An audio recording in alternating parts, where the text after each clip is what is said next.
Bien, con usted, hermano, dejo libertad para el evangelista Vera, que va a estar trayendo el mensaje de la palabra del Señor, el hermano Germán Vera. Que la paz del Señor repose en cada corazón, que Dios les bendiga. Les invito, si son tan amables, a tomar vuestros asientos. Estamos muy contentos de estar en la casa del Señor. Mientras se sienta, esté con un gloria a Dios, con un aleluya, porque Dios se mueve en medio de la alabanza de su pueblo. Amén. ¿Cuántos hermanos sabían que había ayuno hoy? Como 5. Creo que todos sabíamos que hoy era día de ayuno, desde el primero al último, porque no es que es por primera vez, sino que esto siempre se hizo y siempre se procura. Hay ayuno congregacional, que es a veces cuando Dios pone en el corazón del sentir del siervo de Dios, pero este ayuno es ayuno congregacional, pero de todos los domingos antes de participar la cena del Señor, se invita a la iglesia a participar del ayuno. Hoy creo que el 95% de la iglesia, y tal vez estoy siendo bueno, estuvo ausente en el ayuno, que se nos convoca, que el Señor nos convoca. Yo vengo a ayunar porque desde niño y desde que quise ser un predicador y me gustaba tanto predicar y tenía tanto hambre de púlpito, tanta desesperación, quería que me den, el pastor decía, el que no viene a ayunar, que no pida participación. Entonces yo no venía porque necesitaba ayunar, yo venía porque quería predicar. Entonces acá estoy, acá me ven, ahora me pueden dar. Hoy yo ayuno porque voy a tener que predicar, porque voy a tener que hacer la tarea, porque me lo enseñaron, porque lo aprendí y aprendí la importancia que hay en el ayuno. Tal vez el interés se perdió porque hemos enfriado esta enseñanza del ayuno, del valor y de la importancia que tiene el ayuno de la iglesia y personal cada uno. Porque el ayuno no es solamente para ganar almas, ni para salvar almas, sino que el ayuno es personal, un beneficio para que nosotros moramos a nosotros mismos y la persona de Cristo nazca y viva en nosotros. El ayuno hace morir todo lo terrenal. Hoy faltó el líder de jóvenes, hoy faltó el líder de adolescentes, hoy no vi a la directora de dama, hoy... Mire, la mayoría de los líderes que trabajan en diferentes campos de la iglesia estuvieron ausentes. Yo sé que podemos tener una hermosa excusa y si usted tiene un buen motivo, quédese tranquilo, no es para usted, usted sabrá y delante de Dios arregla, yo me quedo tranquilo. Pero usted tiene que tener un buen motivo delante de Dios, porque si no, ¿qué vamos a dar? A los que nos gusta hacer viaje misionero, a los que nos gusta viajar, llevar palabra, visitar la iglesia, es acá, porque después cuando a mí me ven predicando, qué lindo que predica Germán allá, pero en su ayuno no está. Sí, visitaron el 30, el grupo ahí le gusta trabajar en las misiones, activar todas las áreas que usted, en las áreas, mire, desde el kiosquito de la iglesia. La hermana o el hermano, no sé quién está encargado del kiosquito de la iglesia, tenía que estar en el ayuno. Usted está trabajando en un área importantísima de la iglesia. Y usted necesita oración, necesita ayuno y necesita obediencia. Entonces queremos viajar, queremos predicar, queremos hacer... Mira, el hermano Candy decía una gran verdad. Y yo comparto ese pensamiento. Dudo que el que no viene a ayunar acá, ayune en su casa. Lo dudo mucho. Pero bueno, Dios sabrá en realidad los motivos. Pero yo como líder, como ministro de la iglesia, líder en el anexo, no acá, o en algunas áreas que estamos ministrando, como en las áreas de las misiones, pero yo tengo que ser el primero en ser el ejemplo, sino ¿qué después voy a exigir? ¿Qué después voy a hablar? ¿Qué puedo darle a la iglesia? Después decimos, ¿qué pasa que sueno hueco? ¿Qué pasa que no me dan? ¿Qué pasa ¿qué te van a dar si no tenés nada? ¿Qué vas a ministrar? ¿Qué efecto vas a hacer en las personas o efecto en las cosas por las cuales tú estás luchando si no tienes ayuno y oración, que es lo más importante en la vida del cristiano? Para ganar esa guerra allá afuera tenemos que ganarla acá adentro. ¿Cómo se gana? De rodillas delante de la presencia de Dios. ¿Por qué no toca la banda hoy? No toca porque el 90% de la banda no estuvo en el ayuno. Y felicito la valentía porque cuesta tomar estas decisiones. Pero digo, no tocamos, ¿qué vamos a dar? ¿Qué vamos a tocar? ¿Qué vamos a sonar? Si el 90% de la banda, pierden el otro día, el 90% de la banda no vino. Los músicos tenemos que ser los primeros en estar en la casa del Señor. Nosotros vamos a ministrar, nosotros vamos a ejecutar nuestro instrumento. ¿Cómo va a sonar? ¿Qué le vamos a dar? ¿Qué vamos a estar dando? Sí, de lunes a viernes en el trabajo cumplimos, 6 de la mañana a 3 de la tarde, no hay ningún problema, 20 días al mes lo hacemos. Un día que el Señor nos pide para que Él nos llene de su presencia, para que Él nos dé de su gracia, para que durante todo el mes podamos ministrar, no podemos estar en la casa del Señor. Hermano que trabaja, todos los campos tienen tesorería. Nosotros nombramos tesorero para cada área, tesorero y revisador de cuentas. Esos hermanos son los primeros que tienen que estar acá. Así sea de la escuelita dominical y manejen monedita de 5 o de 2 pesos, tienen que estar acá. En la casa del Señor, doblando la rodilla, usted está activando y ministrando un área muy, pero muy importante de la iglesia. Los porteros, los que acomodan el auto, y si los porteros están afuera, díganselo. El evangelista dijo que nosotros tenemos que estar en los ayunos. Y antes los porteros, yo recuerdo cuando los porteros sacaban su propio ayuno. Recuerdo cuando la escuelita, así como la banda saca su propio ayuno, así debe ser, así hemos aprendido. Y el hermano que no estaba en los ayunos no pida después tanta participación, querer cantar, porque vemos muchos que predican muy lindo, que cantan muy lindo, que les gusta sentarse acá arriba, que les gusta figurar, pero tienen que estar en los ayunos para que después nosotros podamos predicar con libertad. El que arma las cámaras tiene que estar en el ayuno, porque es un trabajo legal y tiene que llegar temprano, y la cámara tiene que estar armada antes de que comience el culto, el instrumento tiene que estar afinado antes de que comience el culto, las panderetas tienen que estar en su lugar antes. No puedo venir con la pandereta arrastrando, el afinando último momento, armando las cámaras ahí todo apurado. Yo sé que tal vez alguno tiene un motivo en esta mañana. Bueno, no se lo tome para usted descanse en el Señor, pero el otro %, hermano, tenemos que hacer un mea culpa. No podemos dejar a nuestro pastor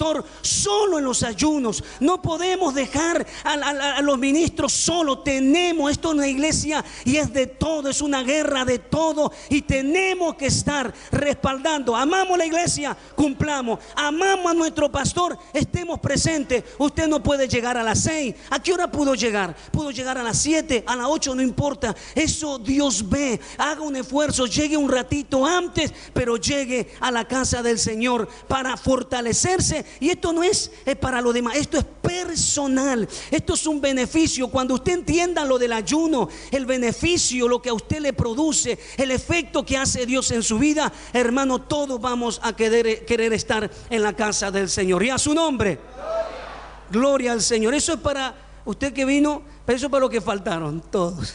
Gloria al Señor, la mayoría. Libro de Primera de Reyes,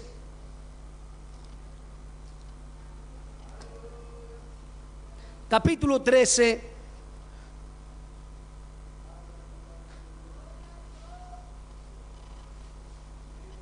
primer libro de Reyes, capítulo 13, versículo 1.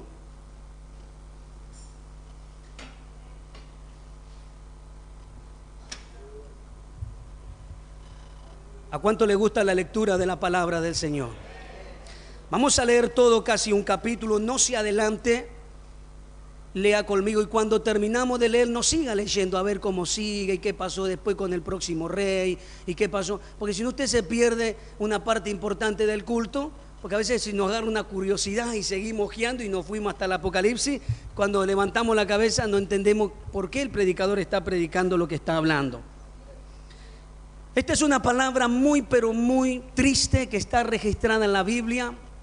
La predico con mucho temor, con mucho respeto, sabiendo que no somos nada y que somos también siervos de Dios, y que nadie puede decir, bueno, yo ya soy salvo, siempre salvo, o yo ya voy a entrar al cielo. Nadie, todos vamos rumbo a una perfección. El día perfecto va a ser cuando lleguemos allá a la plenitud de Cristo.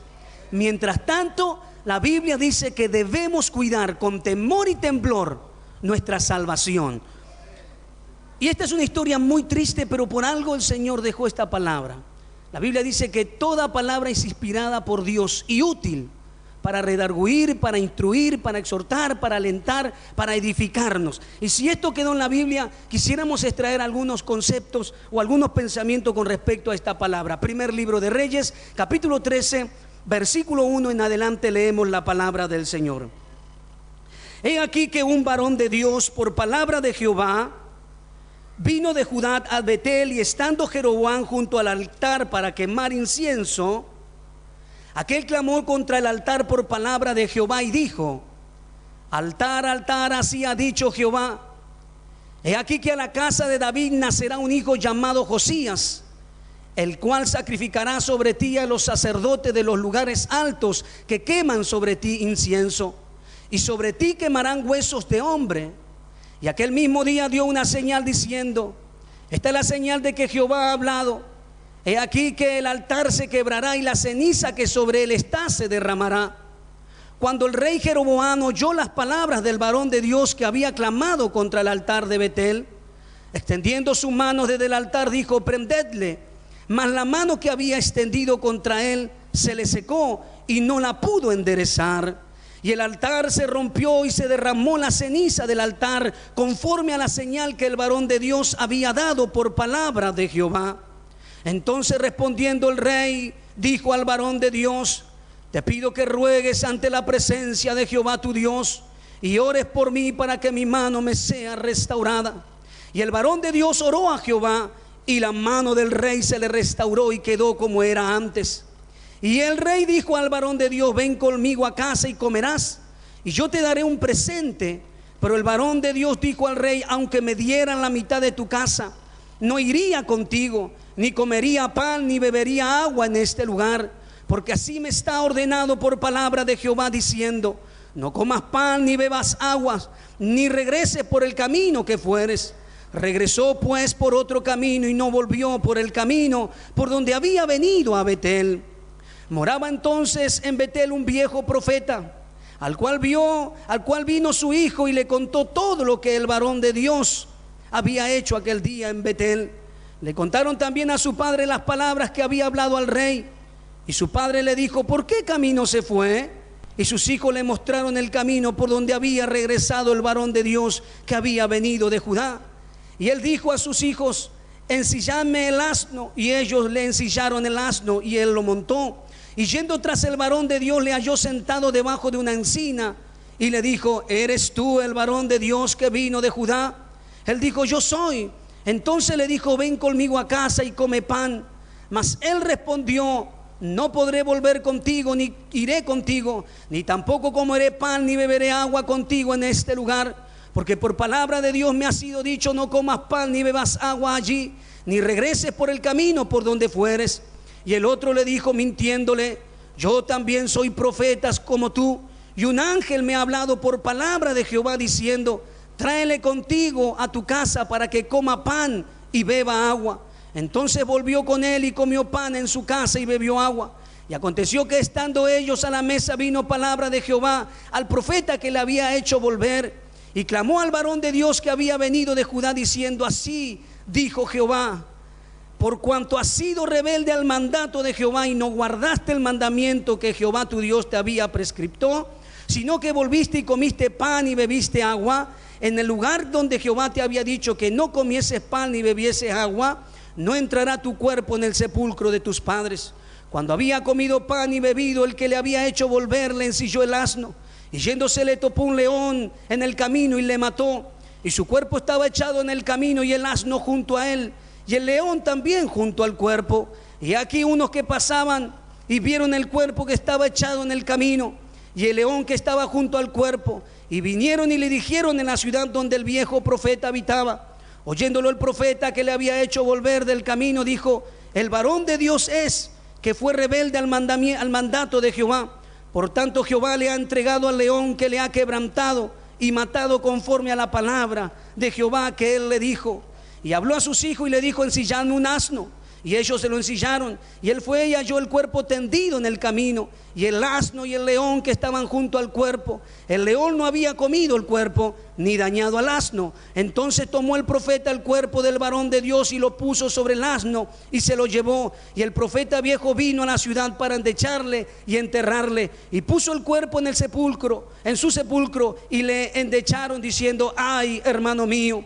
Y después que hubieron enterrado, habló a sus hijos diciendo: cuando yo muera, enterradme en el sepulcro en que está sepultado el varón de Dios. Poned mis huesos junto a los suyos, porque sin duda vendrá lo que él dijo a voces por palabra de Jehová contra el altar que está en Betel y contra todas las cosas, las casas de los lugares altos que están en la ciudad de Samaria. Amén a la palabra del Señor.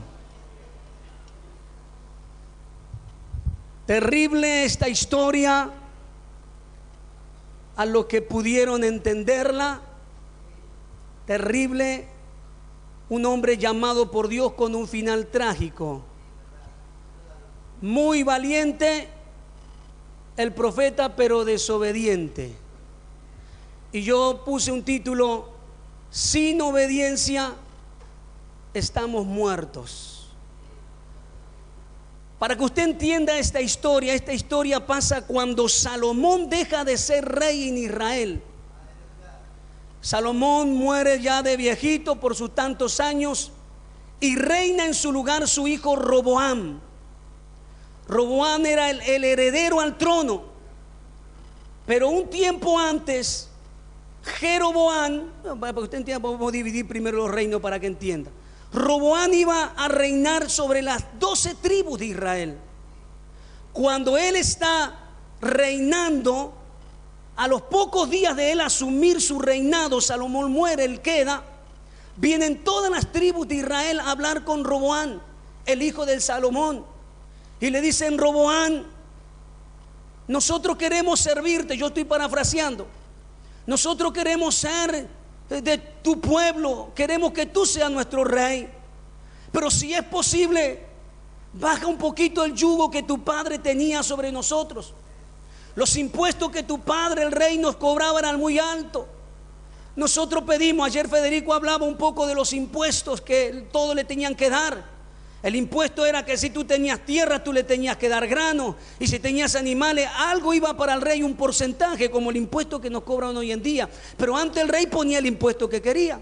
Dice: los impuestos de tu padre eran muy altos, bájanos un poquito los impuestos y te vamos a servir. Así que Roboam dijo: bueno, vengan de aquí a 3 días que yo le voy a tener una respuesta. Roboam fue a la consejería de su padre, a los ancianos de Israel, a los que siempre estuvieron junto a Salomón, y le dijo: así me habló el pueblo. Ellos quieren que yo le baje los impuestos. Los viejitos ancianos, podríamos decir, los sabios del pueblo. Ellos le dijeron: mira, Roboam, si tú eres amigable, si tú eres siervo de ellos, tú lo vas a tener hasta la muerte, para toda la vida. Pero acepta su propuesta, bájale un poquito los impuestos, estoy parafraseando, y ellos te van a servir hasta con su vida. Pero Roboam no tuvo mejor idea que consultar a los jóvenes. Entonces se fue a los jóvenes, a los que habían nacido con él, a los que fueron al colegio, al jardín de infantes, a la primaria, a la secundaria, a los que hicieron el terciario, y le dijo: che, chicos, ¿saben que vinieron el pueblo y me dijo así quiere que le baje los impuestos? A pesar que aquellos jóvenes le dijeron: me parece que no es así, Roboam. Si tú ya quiebras el brazo, si tú aflojas de entrada, ellos te van a hacer lo que quieren. No, tú tienes que ser más duro, porque si no te van a pasar por arriba. Así que dile que si tu padre, dile que tu dedo meñique, el más chiquito de tu mano, es más fuerte que el lomo de tu padre, y el lomo es el que aguanta todo el peso. Y diles también que si tu padre los castigó con azote, tú lo vas a castigar con azote y escorpiones. Durísimo. Así que a los 3 días vino el pueblo, y cuando el pueblo viene, Roboam sale con esta respuesta dura: ustedes van a servirme, y quiero aclararle algo, que el dedo más chiquito de mi mano es más grande que el lomo de mi padre. Y quiero decirle que si mi padre lo castigó con azote, yo lo voy a castigar con escorpiones también. Así que todo Israel se rebela. 10 tribus de Israel se rebelan y dicen: ¿nosotros qué tenemos que ver con este rey? porque tenemos que servirle. Así que se rebelaron 10 tribus y ahí llega la división del reino, el reino del norte y el reino del sur. En el reino del sur estaba Judá y Benjamín. En Judá estaba el templo que había construido Salomón. En Judá estaba donde tenían que adorarle. En Judá estaba donde se reunía una vez al año toda la nación para llevar sus ofrendas, sus tributos. Pero 10 tribus se dividen y buscan a Jeroboam como rey y lo ponen. Ahí llega la división del reino. Jeroboam era aquel joven también con muchas cualidades para ser rey, pero fue puesto por Dios. Esto ya estaba en los planes de Dios, la división del reino. Porque cuando Roboam dice, vamos a agarrar el ejército y vamos a buscarlo, ellos me van a tener que servir de todas maneras, porque yo soy el rey. Preparó un ejército, pero cuando estaba saliendo a buscar el ejército, Samaías, uno de los profetas, le dijo: atento, rey, así dice Dios, no pelees, no vayas a la guerra, porque esto está establecido por Dios. Dios ha permitido que el reino se divida. ¿Qué hizo Roboam? Hizo caso a la voz del profeta. En el otro reino pusieron a Jeroboam a 10 tribus. Jeroboam había sido puesto por Dios para que reine sobre 10 tribus. En el capítulo 11 del mismo libro se lo ve a Jeroboam caminando solo por un campo, o iba a caballo, y por ahí apareció el profeta Ahías. Venía con un manto nuevo en su espalda y se puso a la par de él y comenzó a conversar y dijo: detente. Y agarró el manto nuevo y lo partió en 12 pedazos y le dijo: Jeroboam, 10 pedazos son tuyos. He aquí, dice el Señor, que tú reinarás sobre 10 tribus en Israel, y 2 tribus dejaré a la casa de David, por amor a David y al corazón de David. O sea, el reinado de Jeroboam había sido preparado por Dios. Entonces aquí llega esta parte de la historia.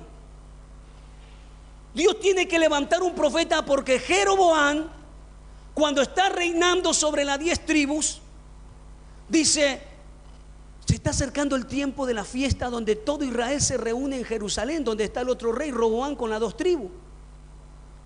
Y todo el pueblo va a subir a adorar a Jerusalén, a Judá. Si el pueblo se va, puede volverse su corazón y me van a dejar a mí, se van a volver con Roboam. ¿Qué puedo hacer?, dice él, para yo que la gente no se vaya a adorar en aquel templo y se quede acá en Betel, en Dan. Dice: ¿sabes qué vamos a hacer? Vamos a construir un nuevo templo. Así que él agarró, hizo 2 becerros de oro. Él edificó un templo inmenso también. Y él salió y le dijo a las 10 tribus: óigame, pueblo, ustedes ya no hace falta que vayan a adorar allá en Jerusalén, porque aquí están sus dioses que los sacaron de la tierra de Egipto. Aquí está el templo, aquí yo he separado sacerdotes, está todo armado. Ya no hace falta que tú te vayas a adorar allá en Jerusalén. Todo, ¿sabe por qué? Por miedo, y esto desagradó a Dios. Porque Dios había establecido que el templo que había construido Salomón, ahí se debía adorar. Ese era el lugar, no era en Betel. Segundo, allá estaba el arca. Construyó unas imágenes para que la gente adore, sabiendo que la idolatría es un pecado. Pero ¿qué lo motivó a hacer todas estas cosas?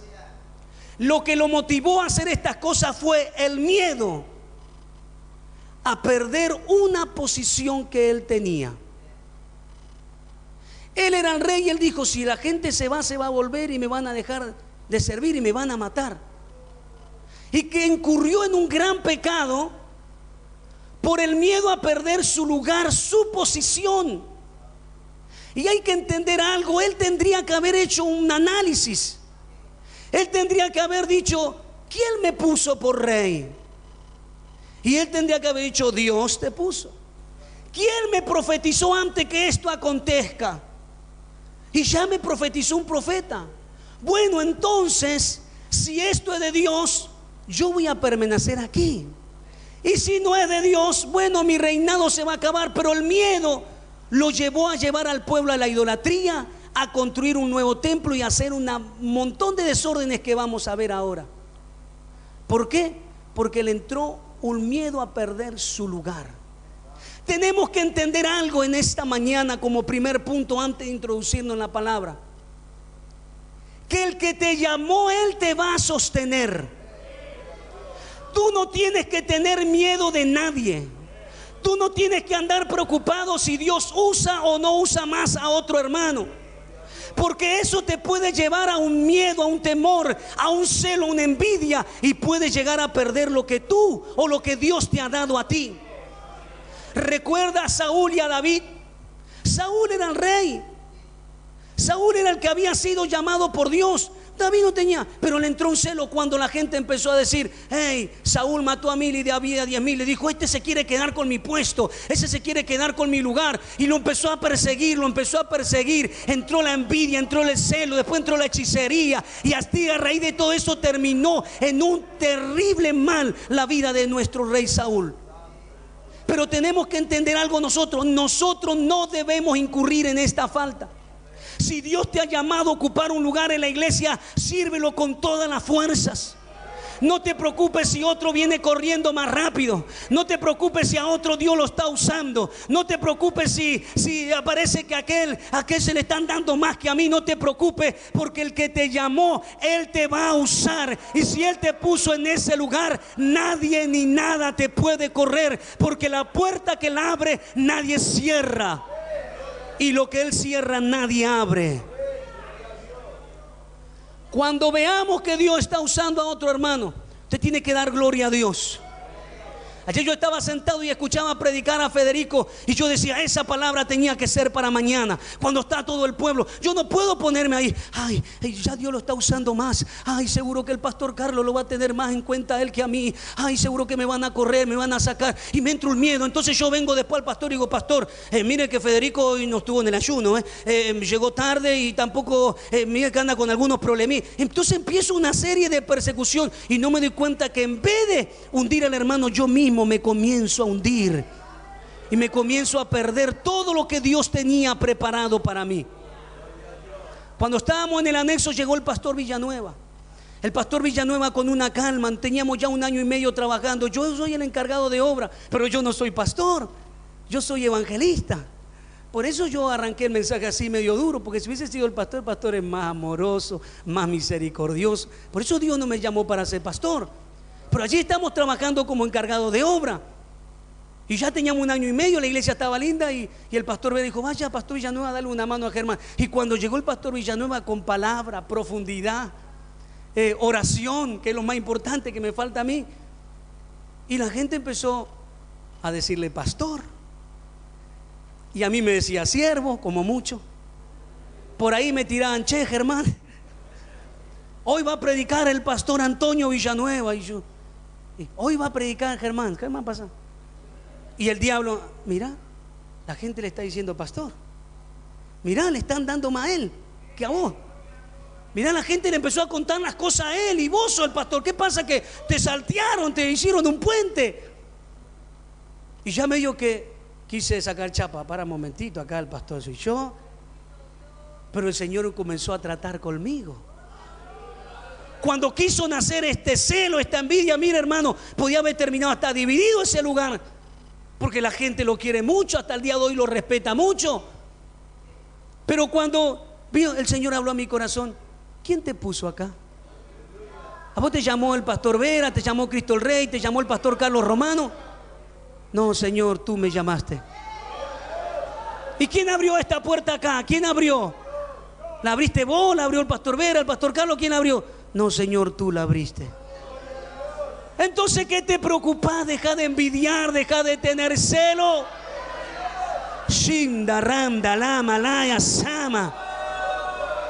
Ese espíritu de competencia, ese espíritu de pelea, de una carrera alocada, a ver quién se mete más, quién está más cerca, quién saca más chapa, hermano. Eso hay que reprender. Eso es una obra de la carne. Eso te lleva a la división. Eso te lleva a morir espiritualmente.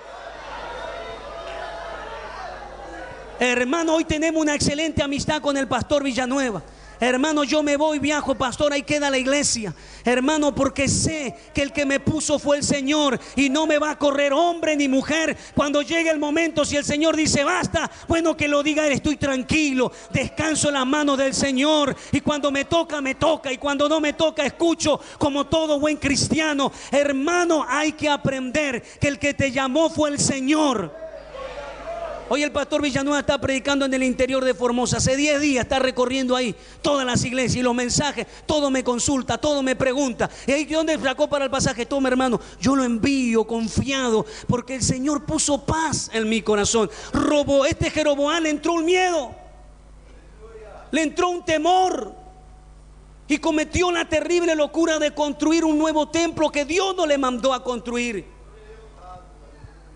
¿Y sabe qué hizo él? Dijo mismo, él no se dio cuenta que cuando construyó el templo, cuando construyó los becerros, le faltaban los sacerdotes. Y todos los sacerdotes se habían quedado en Judá con el otro rey sirviendo en el templo, porque lo único que podían servir eran de la tribu de Leví, de la familia de Aarón. Entonces todos los sacerdotes que tenían que servir estaban allá en Judá. Entonces, ¿y ahora qué hago? No tengo sacerdote.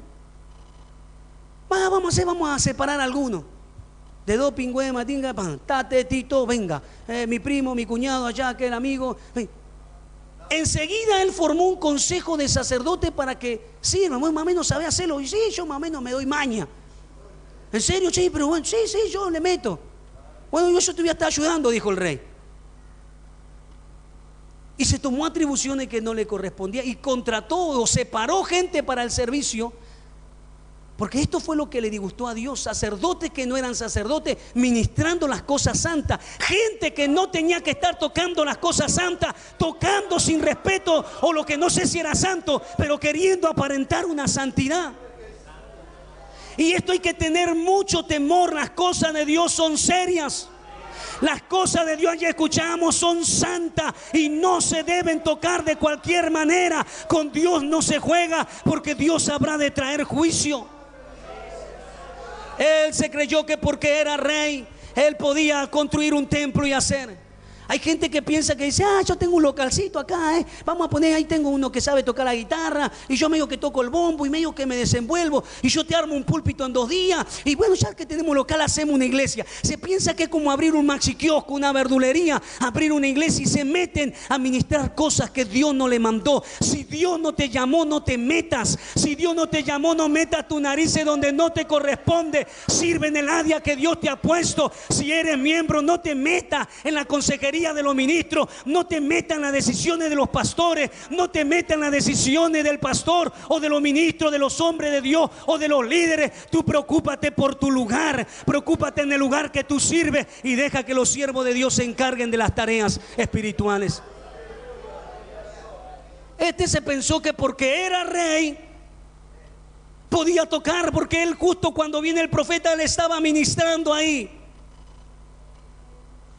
Claro, porque tenía un alto cargo. Hay que entender algo acá, no importa el cargo que tú tengas, no importa cuál sea tu oficio, no importa que seas un prominente abogado o un juez federal, no importa cuánto dinero ganes. Este lugar es santo y aquí ministra a los que fueron llamados por Dios. La mies dice que muchos son los llamados, pero pocos los escogidos. Pero si Dios te ha llamado, no te preocupes, porque Dios te va a respaldar. No importa que tengas o no tengas, no importa que tenga oficio o no tenga oficio, no interesa. Dios, si te llamó, Él te va a usar en gran manera. Tienes que creer a esta palabra. Pero hay que saber entender, hay que saber separar que las cosas de Dios son las cosas de Dios. Y uno no puede tocar así nomás. Uno tiene que prepararse, uno tiene que sentir el pleno llamado de parte de Dios. ¿Qué hizo? Construyó un templo, armó unos becerros, separó unos sacerdotes, los nombró ahí como le gusta nomás a él. Y dice que Dios llamó a un profeta que estaba allá en Judá. Profeta, el siervo de Dios, dice: Dios llamó a un profeta joven. No sé cuántos años tendría, 17, 18 años. Yo creo que a los 17, 18 años ya comencé a predicar, así que tranquilamente dijo: ve al templo que está allá en Betel, porque tengo una palabra así y así vas a decirle. No comas pan, no bebas agua, le dijo a ese profeta que estaba encerrado con Dios. Y no vuelvas por el mismo camino. Tú ves, solamente entrega esta encomienda al rey, al altar. Ni al rey le fue a profetizar, él profetizó al altar. Y vuelve. Y esta es la historia que hemos leído. Ahí estaba el templo amarrotado, lleno, como una mañana así de Santa Cena. El domingo, el primer día de la semana, estaban todos reunidos para adorar. Ahí había llegado el joven profeta valiente entre el medio de la multitud. Acá me van a linchar. Acá cuando abra la boca me van a apedrear. Me van a meter en la cárcel. Pero Dios le había puesto una palabra en su corazón. Porque algo que tenemos que entender: se necesita valentía para servir a Dios. Se necesita valentía. Se está viviendo un evangelio muy pobre, muy raquítico, muy de una sola vez en la semana. El ayuno lo esquivamos porque hay que ponerle sacrificio. Cumplir con los cultos de la semana. ¿Qué voy a ir al culto el viernes de misiones si el sábado hay culto y el domingo hay culto? Entonces así se están tornando muchos cristianos cobardes. Al frío, al sueño, al cansancio, al que dirán, un montón de una cobardía se introduce en muchos y no quieren servir. No están dispuestos a pagar el precio. Dios te va a usar, pero vas a tener que sufrir por la causa de Cristo. Así que cuando el templo estaba lleno, cuando el rey dice que estaba para ofrecer el sacrificio, hay todo un espectáculo, una pantomima, algo similar. Dice que en aquel silencio el profeta levantó su voz y dijo: altar, altar. En el medio, el rey dijo: esa voz no es de una de mis ovejas. Ese idioma no es de acá. Una autoridad en el silencio del templo. Altar, altar, así dice Jehová. Ni al rey le habló, porque ni se merecía ese rey que le habló. He aquí que a la casa de David le nacerá un hijo llamado Josías, el cual sacrificará y quemará sobre ti huesos de hombre. Terrible la profecía, huesos humanos quemados en un altar que supuestamente es para adorar a Dios, y Dios aborrecía el canibalismo.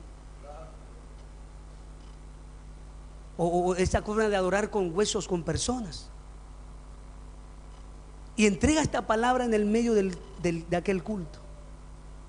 Y dijo: y para que vean que esta profecía es de Dios, el altar se va a quebrar y la ceniza del altar se va a derramar. Eso era como una profanación, que eso se caiga al piso. Y el altar dice que se tembló, se partió, se abrió en Dios, y todo lo que estaba sobre el altar se derramó en el piso de una manera terrible. Aquel joven estaba profetizando algo que iba a acontecer 300 años después con el rey Josías. ¿Cuántos años dije? 300 años. Él estaba profetizando algo que iba a pasar 300 años más adelante. Cuando el rey Josías llegaba, iba a abrir las tumbas de los sacerdotes que ya habían muerto y de los que vivían. Aún las tumbas de los que habían muerto, donde estaban enterrados con el nombre de sacerdote, lo iba a sacar y lo iba a consumir sobre ese altar, para que se cumpliese la palabra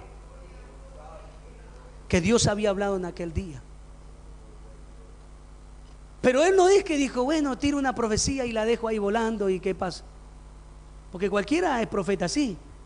Él dijo: para que vean que esta profecía es de Dios. Dio una señal: el altar se va a quebrar, un altar bien edificado, y la ceniza se va a derramar. Y el altar comenzó a temblar. La gente abrió sus ojos y todo se comenzó a caer y se comenzó a derramar, dándole el peso y la autoridad y el respaldo a aquel joven profeta y a la profecía que había salido de su boca. Esto es un profeta de Dios. Esto es cuando un profeta de Dios se para con una palabra de Dios. No deja dudas. No deja diciendo, ¿lo dijo por mí o lo dijo por él? ¿Lo habrá dicho? No, hermano, el profeta de Dios no habla mucho.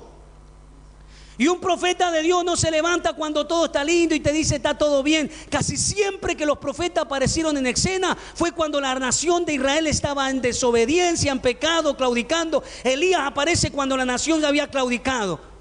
Juan el Bautista, el más grande de los profetas, aparece luego de 400 años de silencio y donde la nación de Israel era puro ritual, apariencia, y por dentro había muerte. Entonces, cuando un profeta se levanta de parte de Dios, yo hablo esto porque hay un montón de profetas que se hacen llamar profeta y no tienen de profeta nada. Ni saben ni conocen de Dios, pero quieren hablar por Dios. Y Dios le va a pedir cuenta porque Dios no le mandó a decir nada y andan diciendo y profetizando un montón de barbaridades. Si Dios no te mandó a decir nada, no abras la boca. Pero si Dios te dio una palabra, habla, entrégala, porque nosotros no estamos en contra de la profecía. La Biblia dice que sin profecía el pueblo se desenfrena. Necesitamos la profecía, y cuando hay que poner un freno, que Dios levante un hombre, una mujer, un niño, un anciano. Hermano, acá estamos, somos los primeros. Habla, Señor, porque tu siervo oye. Esta mañana escuchaba al pastor Carlos orar: Señor, usa tu profeta. Señor, saca a luz todo oculto. Hermano, eso me llegaba hasta los huesos. Hermano, porque no andamos esquivando a los profetas, ¿eh? No es que andamos diciendo que se callen, que... No, hermano. Si alguien tiene una palabra que sea de parte de Dios, entrégala en el nombre de Jesús. Pero hay que ser ordenado, porque siempre que este libro se esté predicando, esta es la palabra profética por excelencia. El profeta debe esperar su turno. Porque se está profetizando, se está predicando. Entonces espere. Cuando se termina y comenzamos a orar o llega un momento especial, Dios le va a tomar, porque el Espíritu se sujeta al profeta. El Espíritu se sujeta al profeta. Entonces usted puede, no pude retener, lo tuve que largar y tuve que decirlo porque era una unción. No, eso es porque no sabes ordenarte. El Espíritu se debe sujetar al profeta y esperar. Y hablar lo que Dios le ha mandado hablar. Pero hoy salieron un montón de profetas con carteles, porque hoy te va al seminario hace 3 meses de menología y de estudio de profeta, y ya salí con un carnet. Soy profeta, y andan profetizando por todos lados. Lo más lindo que todo te profetizan bien, que todo está lindo, que todo te va a ir bien. La palabra profética tiene que ser clara. No tiene que dejar dudas. Es verdad que el Señor Jesús dijo en una parte: uno de vosotros me va a entregar. Bueno, sembró la duda ahí. Pero después vinieron los discípulos: Pedro, ¿seré yo? El otro, ¿seré yo? No, tranquilo, vos no sos el que moja el pan conmigo. O sea, no dejó a todo confundido hasta que Cristo murió. Enseguida él trajo paz a esos corazones que estaban preocupados. No era una acusación cualquiera: uno de vosotros me va a entregar. Entonces hay que tener mucho cuidado con la profecía, porque destruye, porque daña, porque lastima. Y nosotros, como decía el pastor ayer, tenemos que ser espiritual y tenemos que ser maduros. Y nosotros debemos analizar y juzgar la profecía. Y si la profecía es de Dios, acá estamos, Señor, háblanos con plena libertad. Pero si la profecía no es de Dios, Señor, tú tomarás cuenta. Pero el profeta debe ser claro, debe ser directo. Tampoco hace tanto. A veces el profeta se acerca en lo personal y le habla al siervo, a la mujer: así dice el Señor. Y cuando es para la iglesia, así levanta su voz, porque a alguno parece que le gusta figurar. Entonces yo tengo una palabra para el hermano Ramón. Entonces, ¿por qué si tiene una palabra, hermano Ramón? Acércate, hablale. A no ser que sea que todo el pueblo se tiene que enterar. ¿Qué le importa al pueblo lo que le pasa al hermano Ramón? Perdona, siervo de Dios, Ramón. Entonces el profeta viene y se acerca: así dice el Señor, como me han hablado muchas veces. Pero ¿de qué espera? ¿Qué decirle yo? Que espero agarrar el micrófono y siervo de Dios te dice. Parece que está esperando que todo, y ahí todo. Siervo de Dios, el Señor te dice. Y empieza. Yo he hablado en privado, en secreto. Dios quiere hablar con él, tratar con él. ¿Cuánto entienden? Entonces nosotros no festejemos estas cosas. ¿Cómo, pastor? Claro, eso se llama presunción. No, acá está el profeta, acá somos y soy yo. Este es mi turno, ahora cuando me dio algo tengo que hacer. Hermano, tengamos mucho, pero mucho cuidado. Pero aliento, acá hay sierva de Dios con un don tremendo de profecía. Y gracias a Dios no tengo que decirle nada, porque si no se lo hubiese hablado personalmente, ¿qué pasó? Pero gracias a Dios que Dios la siga usando, que Dios la siga levantando. Y quiera que en esta mañana también el Señor nos hable, porque a eso hemos venido, para que Dios nos hable y nos ministre. Entonces la profecía de Dios es clara, no confunde, no deja todo dudando. Qué fácil que yo me pare acá y diga, acá hay alguien que está en pecado. Y todos, ¡ah! ¡Qué unción! Tiene razón. Y claro, si en 300, 400 personas que uno que no esté, es obvio que uno va a estar en pecado. Acá están en pecado y claro, le apunto a todo. Acá está la esposa del hermano, la esposa del pastor, la esposa del evangelista. Escuchando, la iglesia. O si Dios te da una palabra, habla, entrega bien. Así dice el Señor, acá hay uno, venga y y si no, no confundan, no marees. ¿Cuántos están entendiendo? El que tiene oído para entender, entienda lo que el Espíritu Santo quiere hablarnos en esta noche.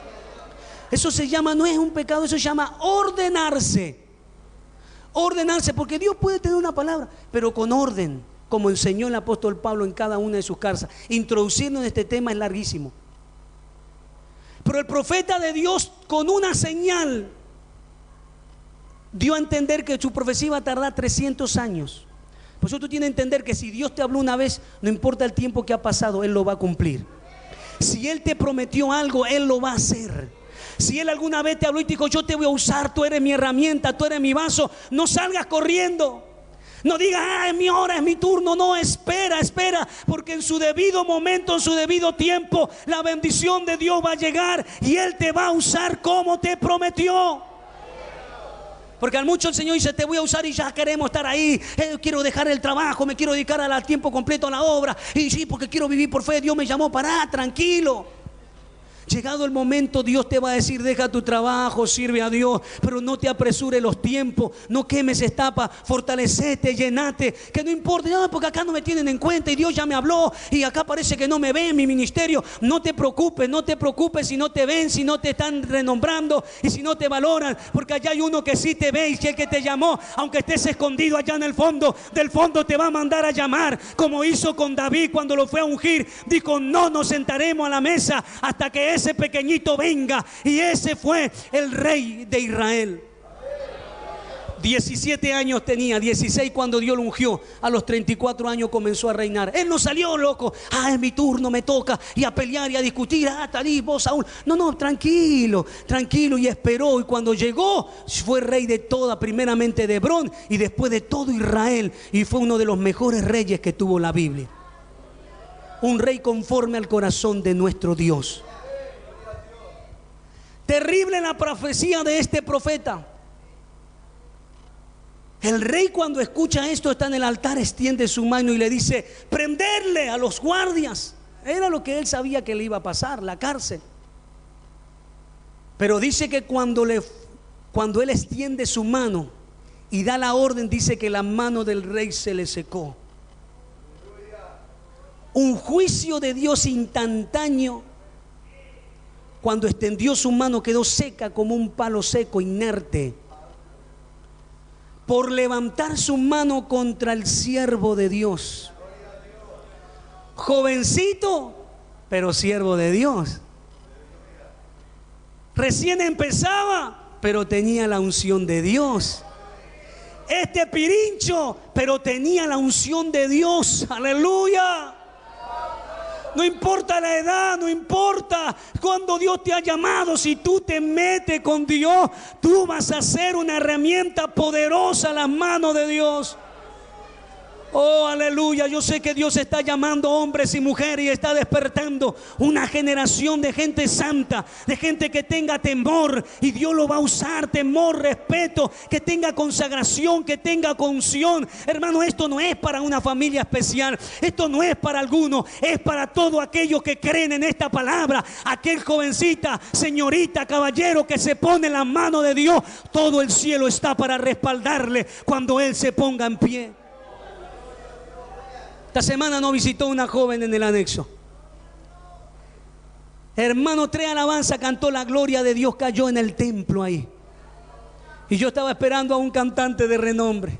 Yo estaba esperando que me traigan uno de allá, de otros países, alguien que levante, que traiga gente, alguien que pueda. No, hermano, una niña jovencita, y está la hermana Melina.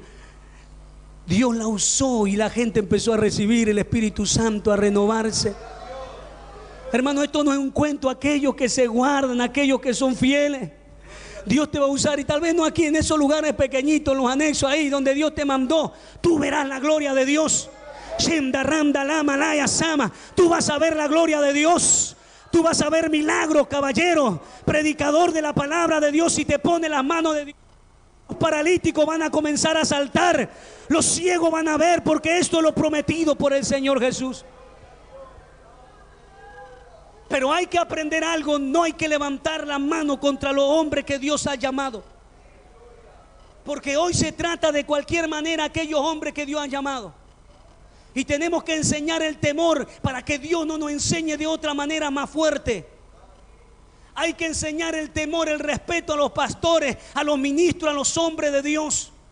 Como mi padre me enseñó de chiquito, que desde chiquito en casa, nada de decir, hey, ahí está Dieguito, ahí está Claudito. No, él es el evangelista Claudio, él es el evangelista Diego.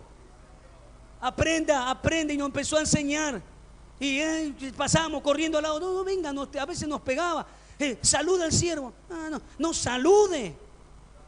Dígale Padre del Señor. Desde niñito nos enseñaron ese respeto, ese temor a los hombres de Dios.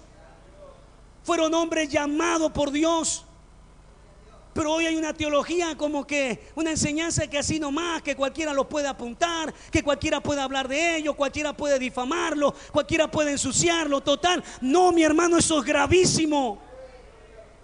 Antes de hablar de un siervo de Dios, ore a Dios. Enciérrese con Dios, muérdase la lengua como me enseñaron. Nunca levante su voz contra los siervos de Dios. Chumerío, murmuración, crítica, blasfemia, hasta los hombres de Dios. Hermano, tenga mucho cuidado, porque el juicio está ahí a la puerta. Y esta palabra no viene de casualidad. Arregle su vida, pida perdón, no hable mal de los siervos de Dios.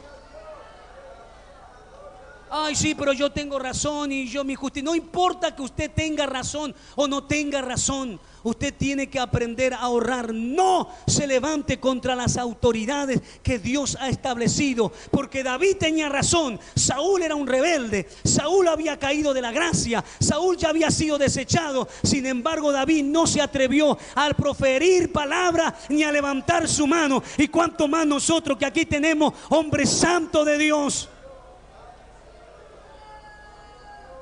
Jóvenes predicadores, nosotros que estamos empezando, si vamos a copiar de alguien, vamos a aprender lo bueno.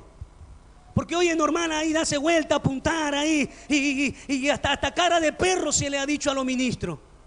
Cara de bulldog, una falta de respeto total. No, porque yo soy evangelista y yo ya me invitaron de Formosa, prediqué en una iglesia y me pagaron un pasaje en avión acá al sur y voy a estar ahí en Río Negro, me pagaron en avión. Y bueno, yo ya, el hermano Ramón tiene una iglesia muy chiquita, mi iglesia está en Loma del Mirador, el hermano Ramón no tiene programa de radio, yo ya tengo un programa de radio escuchado. Entonces me siento con la autoridad de apuntar, de rebajar, de minimizar a los hombres de Dios. Hermanos, si vamos a aprender, aprendamos lo bueno. Pues si ya no quiere saltar esa chispa, nos gusta apuntar, saltar, correr, hablar, profetizarle. No, hermano, tranquilo. Cada uno de estos son hombres de Dios a quien Dios ha llamado. Y el hermano Ramón puede estar allá en el fondo del FH, donde hay 5 almas. Pero estoy seguro que si Dios me manda a mí, no aguanto ni 7 días en ese lugar. Porque esa es la carga que el Señor le puso a él. A mí qué me importa si él tiene 5 almas. A mí qué me importa que me tengo que andar fijando, metiéndome en su vida, en su ministerio. Si Dios lo puso ahí, que él arregle cuenta con Dios. Pero ¿qué soy yo para minimizar, para rebajar? Hermano, tengamos mucho cuidado y seamos temerosos de los hombres de Dios. No es cualquier cosa hablar de un siervo de Dios. Sobre todo si viene de lejos, sobre todo si dejó su casa, sobre todo si está en la obra misionera. Tengamos respeto, tengamos temor, porque el juicio de Dios puede venir sobre nuestra vida. La hora está corriendo y ya quiero terminar. Este mensaje casi siempre lo predico cuando voy en 2 veces, pero hasta donde lleguemos, pero hace muchos años está el hermano Humberto de testigo.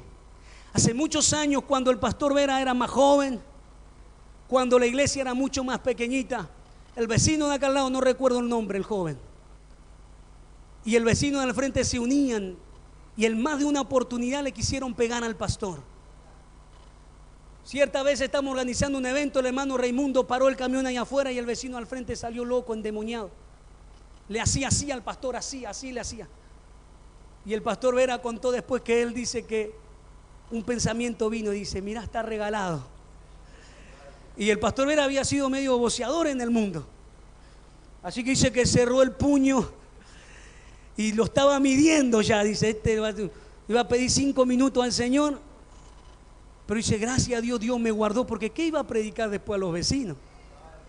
Por eso el Hijo de Dios no anda peleando con los vecinos, ni gritando, ni diciendo malas palabras. El Hijo de Dios no es como el mundano, el Hijo de Dios es distinto. Pone la otra mejilla. Diga amén. Perdona. Y si perdona, no se acuerda más. ¿Qué es eso? No te saludo, me la hiciste, me la vas a pagar, conmigo moriste. Bueno, perdone, si perdonó, olvídese y sigan juntos sirviendo a Dios. Ya no vamos para otro lado.